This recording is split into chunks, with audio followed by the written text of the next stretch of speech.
Բարև ձեզ արգելի հեռուստադիտողներ, մենք շարունակում ենք մեր աշխատանքը Պոլիտիկայմի YouTube-յան ալիքի եթերում, այսօր աշխատանքային օր է եւ ձեզ ենք ներկայացնելու օրվա մամուլի կարևորագույն հրապարակումներ եւ այսպես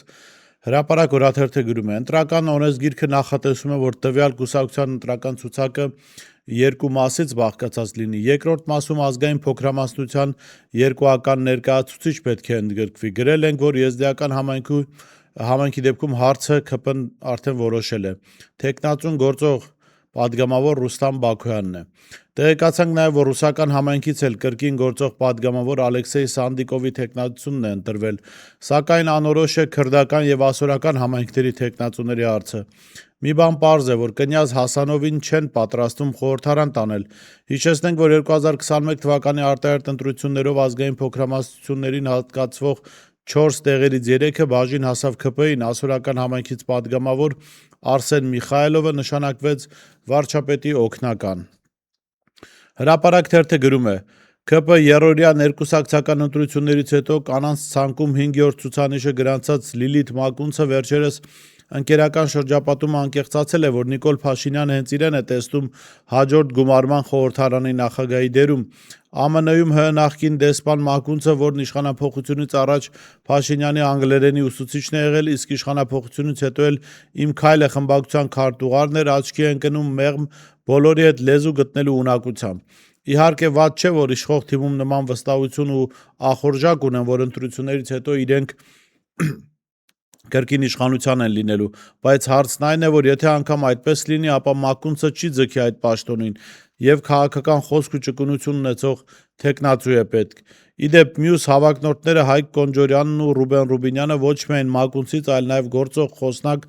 Ալեն Սիմոնյանից շատ ձայն են ստացել, սակայն դեռ ցուցակի կազման երկրորդ փուլը կա, որտեղ առաջին 50 թեկնածուների շրջանակը նորից է քվեարկության դրվելու, արդեն տեղերի հերթականությունը որոշելու համար։ Այս իմաստով պետք է ասել, որ Նիկոլ Փաշինյանի համար ամենայն հավանականությամբ այդ թեկնածուն Վահագն Ալեքսանյանն է։ Իհարկե 2026 թվականի հունիսի 8-ի ընտրություններից հետո Ալեքսանյանը ամենայն հավանականությամբ կկարողանա առավելագույնս զբաղեցնել ԱԺ փոխնախագահներից մեկի պաշտոնը որպես ընդդիմության թեկնածու։ Հրապարակ թերթը գրում է. տևական դեգերումներից հետո ԿՊ-ում երեկ վերջապես նշանակվեց ԱԺ առողջապահության մշտական հանձնաժողովի նախագահ, այդ պաշտոնում միակ առաջադրված թեկնածու վանաձորցի Վանիկ Օհանյանը։ Առաջիկա քառօրյա նիստին հարցը կմտնի օրակարգ։ Փակ գաղտնի քվեարկությամբ կհաստատեն թեկնածուին, որը մի քանի ամիս կաշխատի մինչև այս գումարման ազգային ժողովի ավարտը։ Նախորդ շաբաթ ԿՊ-ն կրկին նույն պաշտոնի թեկնածուի ընտրությունն էր կազմակերպել, բայց առաջադրված երկու թեկնածուներից ոչ մեկը բավարար ձայներ չէր ստացել։ Այդ թեկնածուներից մեկը հենց ինքը Վանիկ Օհանյանն էր։ Ժողովուրդ օրաթերթը գրում է. օրաթերթի իշխանական աղբյուրների փոխանցմամբ ԿՊ-ում տեղի ունեցած երրորդյա նախընտրական ցուցակի ներքին ընտրությունները վերածվել են իրական քաղաքական փոթորիկի, բացահայտելով լուրջ լարվածություն իշխանական թիմի ներսում։ Ուրբաթից մեկնարկած եւ 3 օր շարունակված գործընթացը, որը պետք է դառնար ձևական հաստատում, իրականում դարձել է ուժերի վերաբաշխման փաստ։ Տասնյակ ԿՊ-ական պատգամավորներ եւ կառավարության անդամներ գրեթե համոզված են, որ իրենց տեղը երաշխավորված է ԿՊ 50-յակում, սակայն արդյունքները սառը ցնցուղի ազդեցություն են թողել շատերի համար։ Բացի այդ, գործող բազմաթիվ պատգամավորներ պարզապես դուրս են մնացել մրցակցությունից։ Ժողովուրդ օրաթերթի հետ մասնավոր զրույցներում երջանիկ 50-յակում չընդգրկված պատգամավորներից մի քանիսը կասկածներ հայտնեցին, որ 1028 հոգանոց ընտրիչ պատվիրակներն այնպիսի մարդիկ են ընտրվել, որ այդպիսի պատկեր ձևավորվի։ Կարճ ասած, մրցակցային մասով ներթիմային կասկածներ կան։ Այստեղ ամենահետաքրքիր պատկերը տարբեր իշխանությունների ժամանակ խորհրդարանում եղած Շիրակ Թորոսյանի օրինակ վիճակներ 103 ընդամենը կողմ փաստորեն անգամ 10%-ի աջակցությունը ունի։ Անդրանիկ Քոչարյանի վիճակներ բավական բարդ, ըստ էության նա չի անցնելու, որովհետև իր ստացած քվեներով Էմմա Պալյանի հետ մրցակցության մեջ է, Սա ըստ էության Փաշինյանի կողմից ներդրված հետաքրքիր մեխանիզմ է, իր ցուցակից դուրս թողնել կամ ցուցակի հետին շարքեր մղել մարդկանց, որոնք ինքը ուզում է հետ մղել, բայց չի ուզում անձնապես կոնֆլիկտի մեջ մտնել։ Հիմա Անդրանիկ Քոչարյանը ինչ պահանջ պիտի ունենա Նիկոլ Փաշինյանից, բայց մենք հո զգուշացնում էինք Անդրանիկ Քոչարյանին ամիսներ առաջ, որ իրեն Նիկոլ Փաշինյանը դուրս է շպրտելու խորհրդարանից։ Ժողովուրդ օրաթերթը գրում է. Օրաթերթին հասած տեղեկությունների համաձայն ամենայն հայոց կաթողիկոս Գարեգին Բեն հրաժարվել է ցուցմունք տալ քննիչների հետ հանդիպման ժամանակ օգտվելով իր իրավունքից։ Արմլուրը հայտնել էր, որ կաթողիկոսին մեղադրանք առաջադրելու գործը հսկող դատախազը Խաչատուր Գալստյանն է, որը նախկինում աշխատել է քննչական կոմիտեի ՀԿԳ վարչությունում որպես քննիչ, իսկ ահա քննիչը քննչական կոմիտեի ՀԿԳ քննիչ Արա Ավագյանն է։ Նշենք, որ փետրվարի 14-ին Փաստաբանական ակադեմիայի ռեկտոր Արա Զորաբյանը հայտարարել էր, որ դատախազությունը քրեական հետապնդում է իրականացնում ամենայն հայոց կաթողիկոսի նկատմամբ։ Ժողովուրդ օրաթերթը գրում է. Օրաթերթը տեղեկացավ, որ գլխավոր դատախազը եւ նրա տեղակալները ակտիվ կերպով մարզեր եւ Երևան քաղաքի տարբեր դատախազություններ են այցելում։ Հանդիպում դատախազների հետ գլխավոր դատախազության այս այցերի նպատակը այն է, որ գլխավոր դատախազ Աննա Վարդապետյանը պետք է ներկայանա ազգային ժողով եւ ներկայացնի գլխավոր դատախազության 2025 թվականի գործունեության մասին հաշվետվությունը։ Այս պատկերներին զուգահեռ ԿՊ-ում հիշել են Վարդապետյանի 2025 թվականի կայացած տարեկան հաշվետվությունը, թե ինչ մթնոլորտում այն անցավ։ Հիշեցնենք, որ 2025 թվականի ազգային ժողովում իր տարեկան հաղորդումը ներկայացնող դատախազ Վարդապետյանը կտրուկ ու չոր պատասխաններ էր տվել հարցերին, ամբովանդակ հարուցելով ԿՊԱ-ականների դժգոհությունը եւ դառնալով նրանց համար նոր թիրախ։ Պատգամավորները դժգոհել էին, որ դատախազը ոչ մի պատգամավորի կոնկրետ հարցի շոշափելի պատասխան չէր տվել, ավելին նրա չոր, նույնիսկ արհամարհական ոճն այնքան էր բարկացրել ԿՊ պատգամավորներին, որ ԿՊԱ-ականների համար տարբեր սենյակներում Վարդապետյանի պահվածքն ակտիվ քննարկման թեմա էր դարձել։ Ուրեմն հետաքրքիր մի իրադարձություն կա Վարդան Ղուկասյանի դոգի շուրջ տեղի ունեցող, որը գալիս է ապացուցելու շաբաթներ առաջ մեր կողմից հրապարակված հոդվածը, վերլուծությունը, որով մենք փաստում էինք, որ դոգի ընտրողները կամ դոգին հավատացողները հիասթափվելու են, որ բացի նրանից, որ ինքը գործարքի գնաց 2023 թվականին ԿՊ-ի հետ եւ Տիգրան Ավինյանին դարձրեց քաղաքապետ, այլ նաեւ այն պատճառով, որ դոգը չգտնվելով Հայաստանում, բանտարկված լինելով, այսինքն իր անձնական անվտանգության հարցը լուծած չլինելով չի կարող քաղաքական գործընթաց առաջնորդել, իսկ եթե որևէ կերպ մասնակցի քաղաքական գործընթացի, ապա դա թելադրված է լինելու իշխանության կողմից եւ իրեն օգտագործելու են ինչ-որ խնդիրներ լուծելու համար։ Եվ դոգի մայրը լրագրող Անի Ներկարարյանին ըստ էության հայտարարել է, որ դոգը ամենայն հավանականությամբ չի մասնակցի ընտրություններին եւ սա գալիս է ապացուցելու այն եւ հետագա պատմությունը, որ ներկայացնում է, գալիս է ապացուցելու այն, որ մեր վերլուծությունը երիցս ճիշտ էր։ Դոգը փաստորեն այս կարճ ժամանակում արդեն կուսակցության, այսպես ասած, երրորդ ղեկավարի հետ է կոնֆլիկտի մեջ մտնում, անվստահության մթնոլորտ կա։ Խոսքը փաստաբան Լևոն Բաղդասարյանի մասին է, սա նշանակում է, որ այդ մարդը ուղղակի չի կարող կառավարել։ Եվ սա շատ ուղերձ է այդ մարդուն միամտաբար հավատացող քաղաքացիներին, որոնք ինչ-որ դոգից փրկություն են սպասում, դե փրկող լիներ, առաջինը իրենք փրկեր։ Ուրեմն դոգ կուսակցությունը պառակտվում է, Լևոն Բաղդասարյանն ու Անուշ Խուդավերդյանը մանդատներ են վաճառում, դոգ կուսակցության ղեկավարը չի մասնակցելու ընտրություններին։ Այս մասին Վարդան Ղուկասյանի մայրը Սուսաննա Ղուկասյանն է ահազանգել։ Դոգ կուսակցության ղեկավարի մայրը Սուսաննա Ղուկասյանը խոսել է կուսակցության ներսում արկա լարվածության մասին։ Նրա խոսքով կուսակցությունում խորացող տարաձայնությունները կարող են հանգեցնել պառակտման։ Առաջարկում եմ լսել այդ ձայնագրությունը, որ Անի Ներկայարյանը իր էջում է հրապարակել եւ շարունակենք։ Լովա, այդ եղավ կուսակցություն հասարակաստուն։ Այդ ինչա լավ, այդ ինչա։ Հա, իմ երեխեն այդ փակտեղ այդ հասկացանք, այդ նշանակում է պիտի դուք կուսակցությունը պառակտեք։ Պառակտեցին, Անի ջան։ Պառակտելին ու պրծել են։ Իրանցով են արել, այս մարդն ասում է, հիմա ես ինչ անեմ, ասի ինչ պիտի անես։ Հասա, որ չես մասնակցելու, որ չես գնալու ընտրություններին, տղա ջան։ Ասես չի լինի, ոչ քեզ Բաղդասարյան Յովանա հետ բան է ենթարկվում, ոչ այդ Խուդոյան Անյուշա ինչ գրող ցավ այդ եզդինա քեզ ենթարկվում։ Ու այդտեղ շինել են մի հատ բոզերի հավաքածու, այդ բան այդ բարիս բուն իմաստով։ Ասավից բանը, որ մանդատ են վաճառում երկուսով։ Դրա ասեցի ու ինչ ասեցին էս էլ որ քեզ ասում ենք չգիտեմ էլի որը ելնելով այդ իրավիճակից ենք մենք քեզ ասում Լովան ու ինքը այդ Խուդոյան անին ցակցության խերը թաղեցին հիմա այն բանն է որ թե Լովային թե այդ Անուշին այդ Խուդոյան հանեն քսեն դուրս չի այդ չի անում ժողով չի անում Լովան Այսօր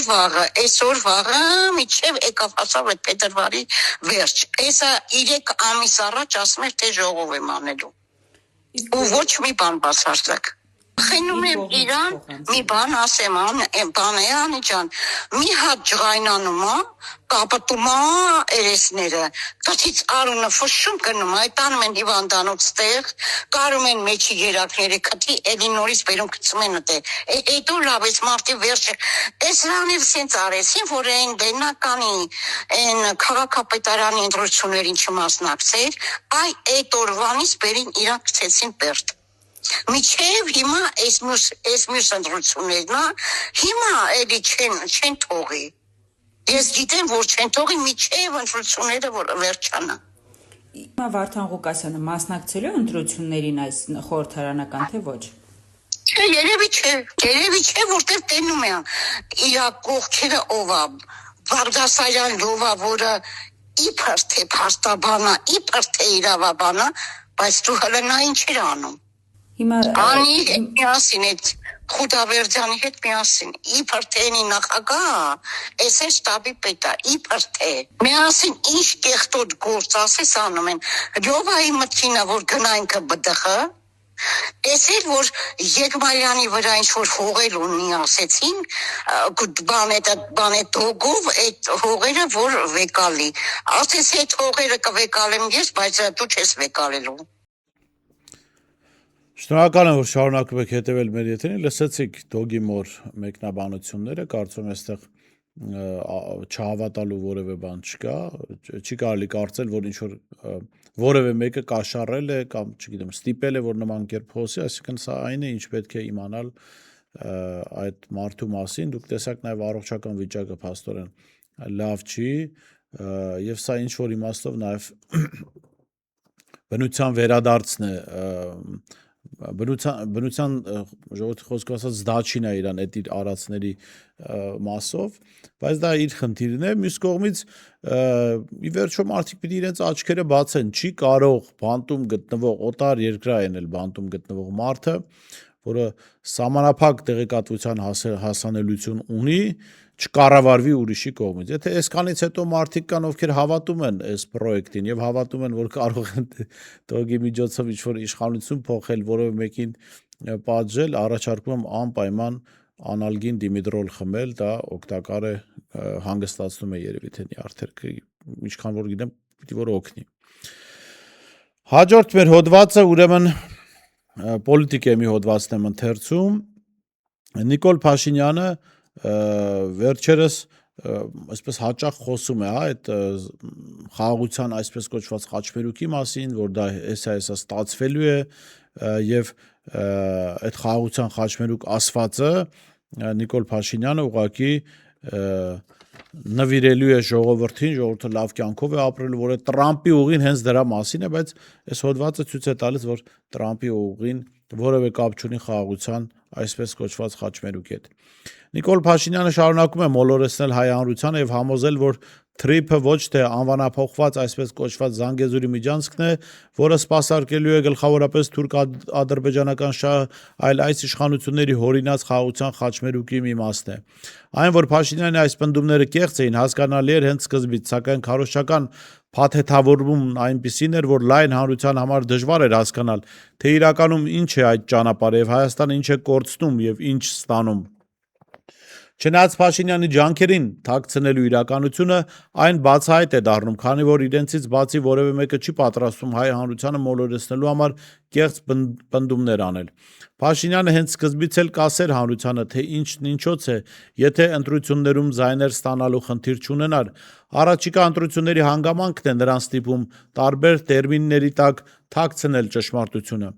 Սկզբում Փաշինյանը հայտարարում էր, որ որևէ ճանապարհ չի լինելու Ադրբեջանին, հետո երբ նախորդ տարվա օգոստոսի 8-ին Վաշինգտոնում հանձնեց այդ ճանապարհը, հայտարարեց, թե դա հայ-ամերիկյան համագործակցություն է եւ լինելու է փոխադարձություն Ադրբեջանի հետ։ Սրան հետևեցին Ալիևի կողմից շատ հստակ պատասխանները։ Հայերը ինչ անուն էլ դնեն այդ ճանապարհին, միևնույնն է այն իրենց համար միջանցք է եւ ադրբեջանցիները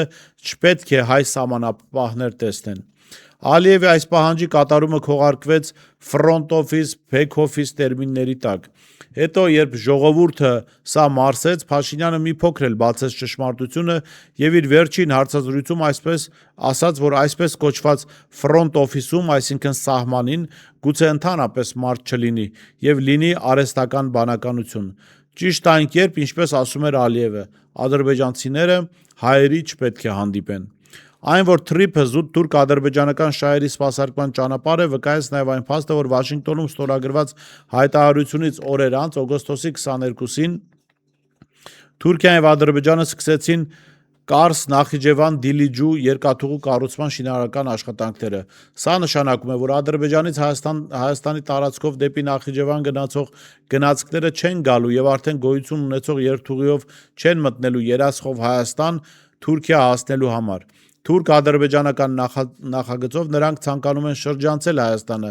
եւ ահա հենց այդ շրջանցումն է, որ թրիփը դարձնելու է զուտ թուրքական աշխարհի դիրքերն ամրացնող ճանապարհ։ Աշխարհաքաղաքական իմաստով այն սպասարկելու է նաև ԱՄՆ-ի շահերը, շրջանցելով Ռուսաստանին եւ չեզոքացնելով Չինաստանի հնարավորությունները։ Ոմանք կարող են կարծել, թե Հայաստանը շրջանցելու նախագիծը կարող է լինել զուտ թուրքական եւ արևմուտքը կստիպի չշրջանցել Հայաստանը։ Ի վերջո Փաշինյանը Հայաստանի ինքնիշխանության մի մասը զիջել է հենց արևմուտքի եւ գլխավորապես ԱՄՆ շահերի համար։ Բայց արի ուտես, որ արևմուտքում արդեն պատրաստակամություն են հայտնում աջակցել Կարս Նախիջևան Հայաստանը շրջանցող եւ մեկուսացնող նախագծին։ Սրա մասին օրերս Մյունխենի անվտանգության համաժողովում խոսեց Եվրոկոմիսար Մարթա Կոսը։ Նա հայտարարեց, որ Եմեն պատրաստվում է աջակցել Նախիջևանի երկաթուղու նախագծին։ Այս պահին այդ ուղղությամբ գործող կոնկրետ նախագիծը Կարս Նախիջևանն է։ Մյունխենում Ալիևն էլ շատ ուղիղ հայտարարեց, որ իրենք Հայաստանը շրջանցելու քաղաքականությունը չեն դադարեցնելու։ Ինչ վերաբերվում է խաղաղության խաչմերուկին, դուք գիտեք, երբ նախագահ Թրամփը վերադարձավ իշխանության, նա գործարկեց թրիփը։ Ահա երբ նախագահ Բայդենը վերադառնա, նա էլ կվերագործարկի ձեր խաղաղության խաչմերուկը, ասաց նա պատասխանելով հայ լրագրողի հարցին։ Սա ծաղր է եւ ապացույց, որ թրիփը որևէ աղերս չունի հայկական շահի հետ։ Երբ Ալիևը խոսում է Բայդենի վերադարձի մասին, այսինքն ինքը խոսում է այդ ծրագրի անհնարինության մասին, որովհետև անհնար է, որ Բայդենը վերադառնա իշխանության։ Բայդենը անգամ երկրորդ ժամկետից դուրս մնաց, ընտրապայքարից դուրս եկա, որովհետև այլևս չէր ձգում եւ չէր կարող այդ ընտրապայքարին մասնակցել։ Եվ սա դիվանագիտորեն շատ նուրբ կերպով ծաղրում է Ալիևը Փաշինյանին եւ մեզ բոլորիս, ասելով, որ դե Բայդենը հետ կգեր, դուք ձեր խաղաղության խաչմերուկը կստանաք։ Իսկ քանի դեռ չի գործարկվել նաեւ հյուսիս-հարավ այդ մայրուղին, հյուսիս-հարավ ճանապարհը եւ Իրանը Հայաստանի միջոցով Վրաստանի եւ Ռուսաստանի հետ չի կապվել, ապա պետք է մոռանալ խաղաղության խաչմերուկի մասին, պետք է մոռանալ այն մասին, որ այդ թրիփը ծառայելու է Հայաստանի շահերին։ Թրիփը լինելու է զուտ թուրք-ադրբեջանական կամ թուրքական աշխարհի գլխավոր ճանապարհներից մեկը, այն այո, Միացյալ Նահանգների շատ մեծ առավելություններ է տալիս նաև թուրքական աշխարհի նկատմամբ, այսինքն թուրքական աշխարհը թրիփով կախվածության մեջ է ընկնելու Միացյալ Նահանգներից, բայց դա մեր հետ որևէ կապ չի ունենալու։ Ես օրս լսեցի մի քաղաքական գործիչներից մեկին շատ հետաքրքիր մեկնաբանություն էր անում, ասել էր իր ասելիքը այն էր, որ թրիփը այնքան կապ չունի Հայաստանի հետ, որ հնարավոր չէ ուղղակի թրիփի ճանապարհին քյաբաբ խորոված վաճառել, ասենք գոնե դրանով գումար աշխատենք։ Այսինքն դա էլ է անհնար, որովհետև այդ ճանապարհը մեզ համար անհասանելի է լինելու։ Հաջորդ հոդվածը վերաբերում է Նիկոլ Փաշինյանը այդքան սիրած նախկիններին։ Ինչու իրականում Նիկոլ Փաշինյանը սիրում է նախկիններին, որովհետև ինչ էր անելու Փաշինյանը, եթե չլինեին այդ նախկինները։ Նախ իր կլյաուզաներով Նիկոլ Փաշինյանը փող չէր կարող աշխատել եւ չէր կարող պահել ընտանեկան թերթը։ Հետո նախկինները եթե չլինեին, Նիկոլ Փաշինյանը չէր կարող շահարկել նրանց վարք ու բարքը, նրանց թալանը եւ չէր կարող այդ շահարկման ֆոնին բերվել իշխանության, այնպես որ իր ամբողջ ձեռքբերումներով, ունեցվածքով, հարստությամբ, իշխանությամբ Նիկոլ Փաշինյանը պարտական է նախորդներին ու նախկիններին։ Իսկ այդ նախորդներից մեկին հատկապես կարծեք թե շատ պարտական է, խոսքը Հովիկ Աբրահամյանի մասին է։ Նիկոլ Փաշինյանը հիվանդագին մոտեցում ունի նախորդ իշխանությունների կարկառուն դեմքերի նկատմամբ։ Փաշինյանի համար անընդունելի կերպարներ են անգամ նրանք, ովքեր որևէ տեսակի հարաբերություն են պահպանում նախկին համակարգի ներկայացուցիչների հետ։ Սակայն նախորդների շարքում կա մեկը, որի նկատմամբ Փաշինյանը ոչ միայն հարցեր չունի, այլև նրա իշխանության տարիներին նորահայտ օլիգարխ դարձածներից մեկը դարձել է այդ մարդու հովանավորը։ Խոսքը Հովիկ Աբրահամյանի մասին է, որի հովանավորն է ՔՊ-ի օրոք օլիգարխացած Նարեկ Նալբանդյանը։ Փաշինյանի օրոք Հովիկ Աբրահամյանը կարողացավ անգամ ապօրինի գույք հանդիսացող իր մոնումենտի առանձնատունը հանել կալանքի տակից եւ վաճառել Նարեկ Նալբանդյանին։ Սա աֆյորա էր, որը նույնիսկ Կոպերտֆիլդը չէր կարող կյանքի կոչել։ Շատերի մոտ հարց է առաջանում, թե ինչպես է ստացվել, որ նախկիներին իբր ատող Նիկոլ Փաշինյանը այդքան հանդուրժող է Հովիկ Արգամիջի նկատմամբ։ Պատճառները տարբեր են, սակայն նախընտրական այս փուլում ըստ շրջանառվող լուրերի պատճառներից մեկն էլ այն է, որ Արարատի մարզում հենց Հովիկ Աբրահամյանն է լինելու ՔՊ-ի առերևույթ ստվերային շտաբի պետը։ Աբրահամյանը լավ է տիրապետում իշխանության համար ձայներ հավաքելու մեխանիզմներին եւ առաջիկա ընտրություններում աշխատելու է ՔՊ-ի օգտին։ ԿՊԱ-ականներն ընդունում են նրա առաջնորդությունը ձայներ հավաքելու գործում եւ մարզային կուսակցականները պատրաստ են աշխատել այնպես, ինչպես կասի Արգամիջը։ Ըստ շրջանառվող լուրերի, եթե մարզում անհրաժեշտ թիվ ապահովի, ապա ընտրություններից հետո Հովիկ Արգամիջին պայծառ օրեր են սպասվում։ Ես վստահ եմ, որ Փաշինյանը արդեն հայտնվել է այդ ճանապարհի վրա եւ նախորդ համակարգի բոլոր մերժելի կերպարներին պատրաստ է օգտագործել հանուն վերարտադրության եւ Աստված մի առասցե է, եթե Նիկոլ Փաշինյանը վերարտադրվի, վերադառնալու են ոչ Հայաստան են գալու ոչ միայն թուրքերը, այլ նաեւ բոլորիդ կողմից այդքան սիրված նախորդների մերժելի կերպարներ, այնպես որ պատրաստվեք, սիրելի ժողովուրդ, եթե ուզում եք վերընտրել Նիկոլ Փաշինյանին, պատրաստվեք դիմավորել բոլոր այս անձանց փաթեթով։ Փաշինյանին վերընտրությունը դա այն բանի թեմուից պատվեր անելու նման է։ Դուք պատվիրում եք Փաշինյանին, ստանում եք թուրքերին ու նախկինների ատելի կերպարներին որպես նվեր։ Ցտեսություն, կհանդիպենք։